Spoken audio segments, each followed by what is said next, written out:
So here I am at my table at the Sir John Hawkshaw in Cannon Street Station. Now, I'm actually sitting outside in the concourse because that pub is so small that if I was to make that video, then everybody in there would be able to hear me, because even though it's quite small, it only has 42 tables, and that's including these tables out here in the concourse. This is table number 35, so I presume there are maybe 25, 30 tables in there. It's quite busy. I'd say it's about half full, but if I was in there speaking like this, then everybody would be listening to me. So I thought I'd come out here where it's a little bit quieter.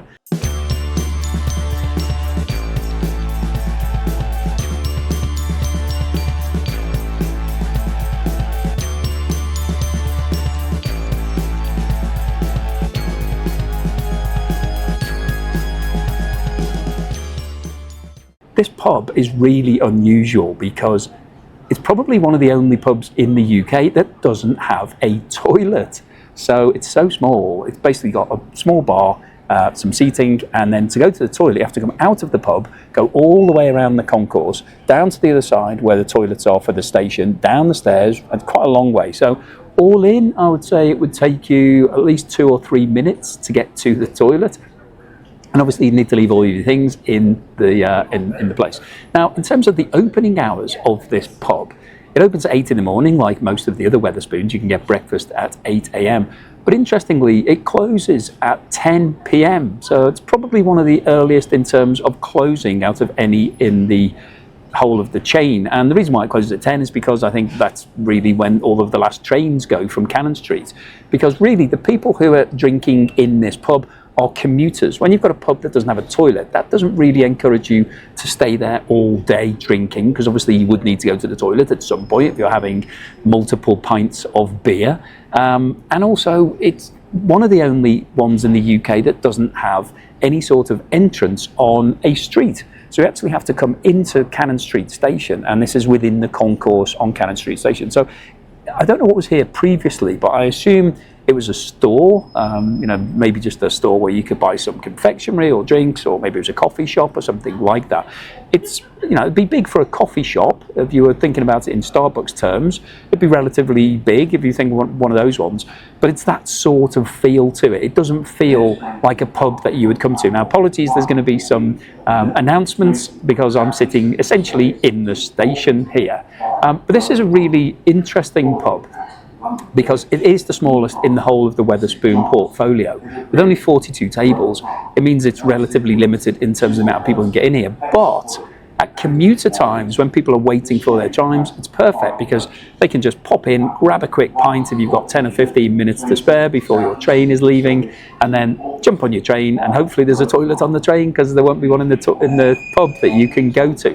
And the reason why this pub is called Sir John Hawkshaw is because that's the guy who designed this station, Cannon Street Station, which was opened around 160 years ago. And interestingly, he designed it in conjunction with John W. Barry, who designed a lot of other stations, including Walham Green, where there is now another Wetherspoon. That's now recalled Fulham Broadway, that station. But the old Walham Green station is what he designed, and I've done a video on that as well. Maybe you can check that out. But I'm here for breakfast. I've ordered, because this is the smallest Wetherspoons in the whole of the country, I've ordered the smallest breakfast. So here is the menu. So as with all of the other pubs, there's a picture of Sir John Hawkshaw on the front, so there's always tied into the local history. So that's what he looked like. I mean, he's obviously long dead. He was around in the 19th century, the 1800s. So the menu here is a bit smaller than most others. Usually there's another fold-out flap, but it's just these particular bits. And I'm looking at the breakfast. So what I thought would be fun to do today is go for the smallest breakfast, well, the cheapest breakfast. And the cheapest thing that you can get on the Wetherspoons breakfast menu is porridge. Now, porridge, the price varies around the country. I know you can get it for £1.99 in some pubs. In this pub, because we're in premium part of London and I'm in a station, so everything's more expensive when you're in a station, it's £2.49 for the porridge. Now, that's a pretty measly breakfast to just have some porridge. So I've gone for all of the additionals. So I've ordered some extra banana, strawberries, blueberries and honey. So I've got all of the extra trimmings. Now, all of those things are 60p extra apart from the honey, which is 30p extra. And of course, I've gone for a cup of tea. Now, what's great about this is that it's refillable. If I wanted to, I could sit here all day drinking tea for £1.81. That's what I paid. They give you the cup, and then inside there is a filling station where you go in, there's lots of tea bags, and the machine can dispense coffee and hot chocolate and things like that, or hot water to go with my tea. So I've got my tea, I'm waiting for my porridge to arrive, so let's see how long it takes. I ordered it around about 4 or 5 minutes ago. Oh, here it is now, it's on its way, so here we go. Brilliant, thank you very much. Will I get a spoon? A spoon on it, thank you very much, thanks. Okay, I need to look at what I've got. Okay, so I've now got the porridge with all of my accompaniments. So let's start off with the extras. So I've got some blueberries. There's quite a lot of blueberries, quite a big pot of blueberries there. Pretty impressed with that. Bananas. So that, I reckon that is probably a full banana that's been chopped up. Strawberries, not quite as good. Got about 4 or 5 small pieces of strawberry, so not quite as impressive. And then the honey, which is 30p. Really big pot of honey, and that's quite a lot. That's probably 3 or 4 tablespoons of honey.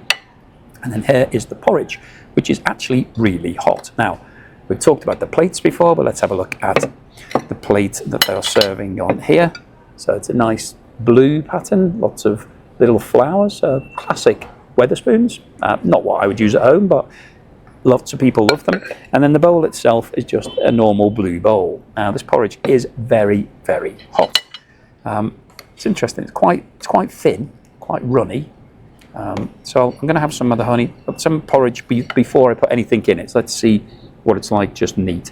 So that's definitely runnier than I would have if I was making porridge myself. Feels quite thin as well. Looks. I don't know whether it's been made with milk or water. It's really hot.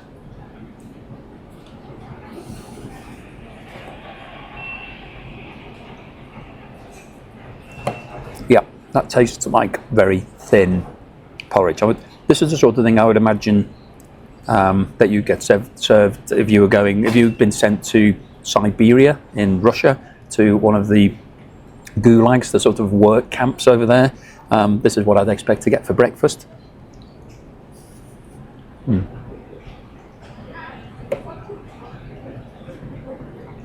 as porridge goes, it's not that great. I was going to say it was okay, but it's not that great. It's really thin. The oats themselves taste okay. I mean, they fill you up, but this feels more like a sustenance meal. A little bit like gruel when, if you think about Oliver Twist, please sir, can I have some more? This is the sort of thing I was imagining he was getting. So I'm glad I've got my extras. So let's chuck everything in there. So throw the blueberries in, got them in there. Let's throw the strawberries in, whack it all in. I don't know whether there's room for the bananas. There's actually a lot of banana. Ooh. Yep, so now got a lot of fruit floating on the top, and then let's stick some of this honey on because it does need a bit of flavour. Okay, let's whack all the honey in fact. Ooh, I might start running over the edge of the bowl. Not sure I can cope with everything going in there. Let's get it all in there because I bought it, I've ordered it, might as well utilise all of it. Okay, so everything is now in the bowl. I'm not quite sure I can get my spoon in. Let's get a bit of banana and a bit of honey with the porridge and see what that's like. Well,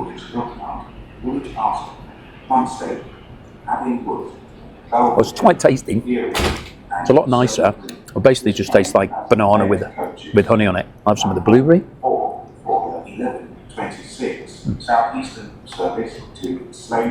It's quite a watery consistency, so the porridge doesn't really add a lot of flavour. It's just adding a bit of sustenance.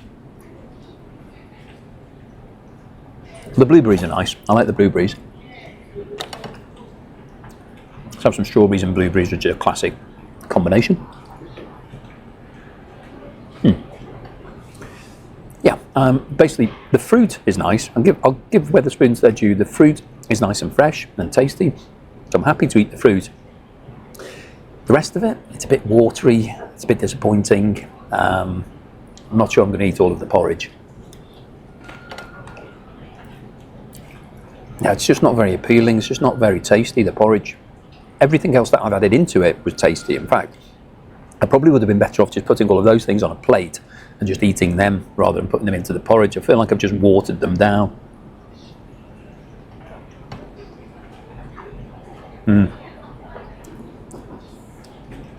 Yeah, I'm just eating mildly warm fruit now.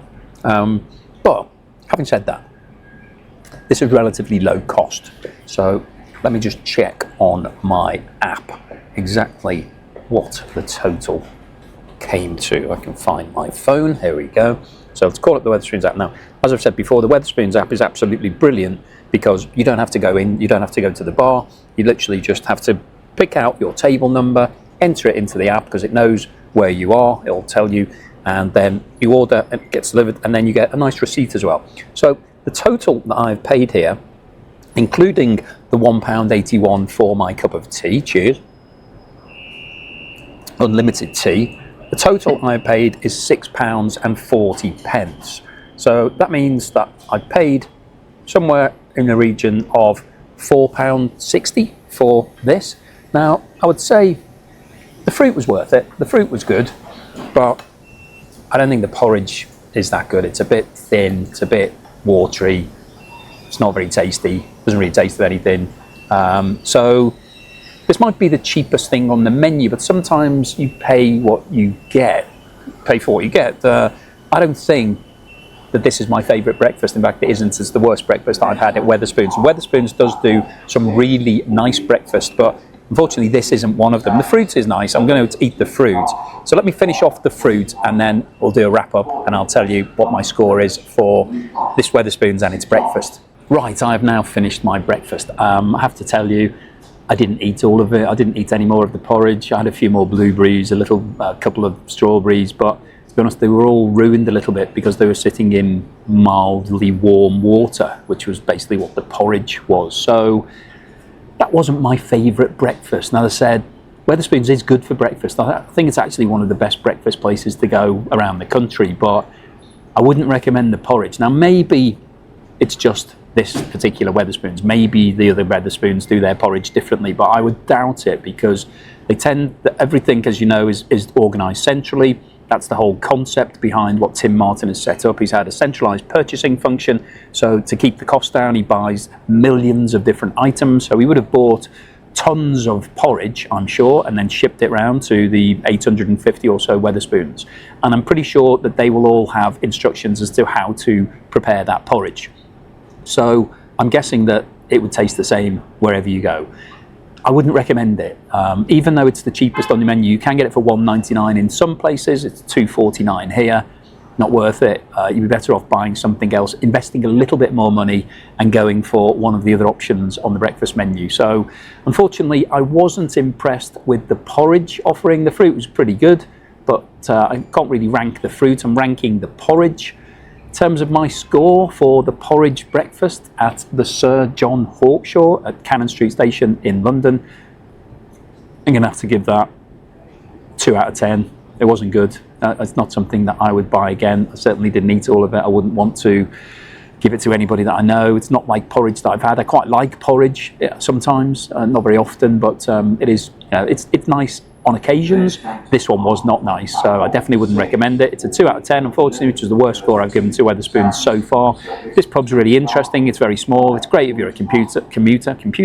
Maybe it's great if you're a commuter. If you're a commuter, it's a great place to come. But I think other than if you're passing through Cannon Street Station, I don't think anybody is going to come to the Sir John Hawkshaw as a destination venue unless you're trying to cover all of the Wetherspoons like I am. So hopefully you've enjoyed today's video. If you did, then please give me a thumbs up. Please subscribe to the channel if you haven't done so already, and I'll see you again on the next video.